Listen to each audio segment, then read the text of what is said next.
না খেয়ে মারবেন না ইনশাআল্লাহ।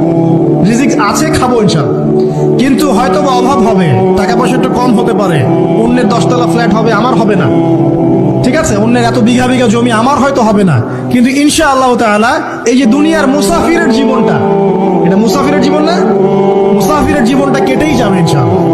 কাটবে না? যে কোনো ভাবে হোক কেটে তো যাবেই ইনশাআল্লাহ। এই যে পরকালের জীবনটা একটা চেতনার শক্তি, জানেন, দুনিয়াতে যত বাধা বিপত্তি আসুক, গাল মন্দ খান, গিবত তহমত খান, কষ্ট হোক, নির্যাতন হোক, একটা বিষয় মনের মধ্যে শান্তি দেয়। কি শান্তি? যে এই দুনিয়ার জীবনটা তো আর চিরস্থায়ী নয়, এটা তো আর সারা জীবন থাকবে না। ইনশাআল্লাহ এই অবস্থা আস্তে আস্তে পরিবর্তন হয়ে যাবে। ফাইন্না মাআল উসরি ইউসরা, পরকালে ইনশাআল্লাহ পাবো, দুনিয়াতে না পেলে কি হয়েছে, পরকালে পাবো ইনশাআল্লাহ। যুবক ভাই, এসব জেনা ছেড়ে দেন, আল্লাহ রাব্বুল আলামিন আপনার জন্য হুর রেখেছেন জান্নাত, ইনশাআল্লাহ পাবেন ইনশাআল্লাহ।